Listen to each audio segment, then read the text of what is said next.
Hey everybody, my name is Daniel Rogers, and you are watching another video on the book of Malachi. This is lesson number 3, and we'll be in Malachi chapter 1, around verse 6 through chapter 2 and verse 9. The title of this lesson is, You Have Despised My Name. All of my series on Malachi can be found on my website, danielr.net/Malachi. The link is down below in the description. There you can download the handouts, access the YouTube playlist. Hope all that information is valuable to you, and you can use that to help you out as you study through the scriptures. So in this section, God is getting onto the priesthood because though they've restored the temple, though they've got back to worship, they're bringing subpar sacrifices to the temple. Instead of bringing the first of the flock, they're bringing the lame, the blind, the sick of the flock. And they're giving God these sacrifices that one of their Medo-Persian governors wouldn't even accept as valid. And this made God very angry. In fact, he says basically that these sacrifices that you're bringing, don't even worry about it. Just shut the doors to the temple. Stop what you're doing. This is pretty much useless. Now, what's interesting is that in Israel's history, there's another similar story to this one, and it's found in Genesis chapter 4. See, in Genesis chapter 4, Cain and Abel are bringing sacrifices to God. Abel brings the first of his flock, whereas Cain just brings some of his fruit.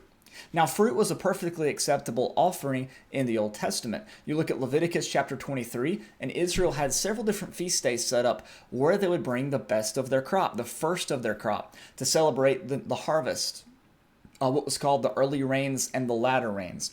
So, anyways, whenever Cain brings the fruit, that's not really the problem. The problem is that instead of bringing the first of his fruit, he just brings some of his fruit.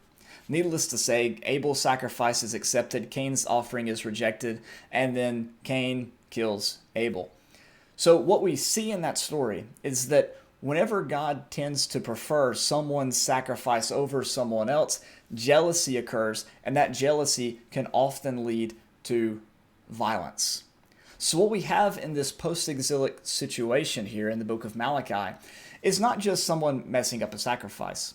It's someone messing up a sacrifice by bringing a subpar sacrifice, which is a disservice to themselves and to the people whom they're serving, but it can also set the stage for jealousy, for competition, for violence, and the last thing the people need in this post-exilic context is a civil war to break out like it did basically between Israel and Judah after the death of Solomon. We don't need any more religious competition.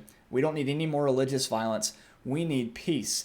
But in order to accomplish that, God is going to have to step in through the prophet Malachi or through the messenger and bring things back into order by calling them to reestablish the sacrifices like they know that they should offer them.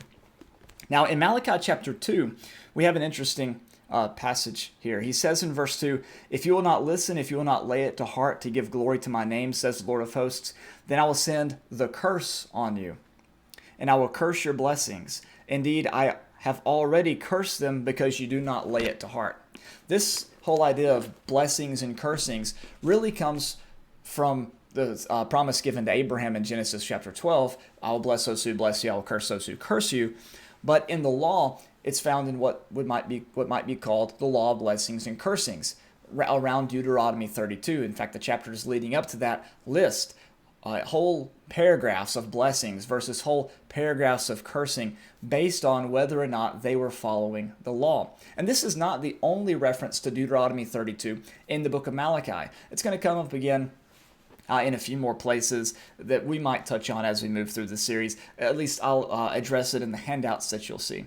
And so God is threatening here a covenantal judgment upon the priesthood if they do not reform and purify themselves and get back to offering the things that they really know that they should be offering to God. And this is going to be a theme that's going to be repeated multiple times throughout the book of Malachi. In fact, one of the chief roles of John the Baptist as Elijah would be to turn the hearts of the people back to God, to bring them back to the law in preparation of the arrival of Jesus. So you're going to see a lot of that as well as we move through this book.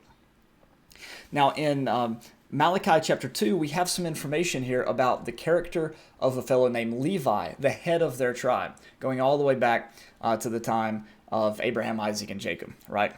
Here's what he says. My covenant with him was a covenant of life and well-being. That's another reference to the law of blessings and cursings. Choose life, choose death, choose blessing, choose cursing. My covenant with him was a covenant of life and well-being, which I gave him. This called for reverence, and he revered me and stood in awe of my name. True instruction was in his mouth. No wrong was found on his lips. He walked with me in integrity and uprightness, and he turned many from iniquity. For the lips of a priest should guard knowledge, and people should seek instruction from his mouth, for he is the messenger of the Lord of hosts. There's a lot of qualities in here that we as priests in God's kingdom should aspire to have. We should be those who others seek instruction from. We should be someone who guards knowledge, that is, who seeks ways of truth, who doesn't seek after lies for one's own personal gain. We should try to walk upright, walk with reverence in our heart towards God. We should live in a way that brings about life and well-being for ourselves and for others. Blessings for those who bless us. Standing in awe of God's name is one quality that Levi had that we could all probably use today as well. So this is a really cool passage about the responsibility of priests to bring quality offerings before God. But it extends beyond that. See, because as priests, they have a responsibility to serve the people. And you can't serve the people by bringing dingy offerings. But furthermore, you can't serve the people if you're seeking after a bribe, or if you're telling lies, or if you're trying to gain an advantage over them in some way. Honesty, a humble heart, respect, reverence for God, those are all necessary qualities of priests. And since we are all priests in God's kingdom, those are qualities we should all aspire to have as well. I'll join you in the next video. Be sure to download those handouts if you need at danielr.net/Malachi. They're absolutely free. Have a great day, and God bless.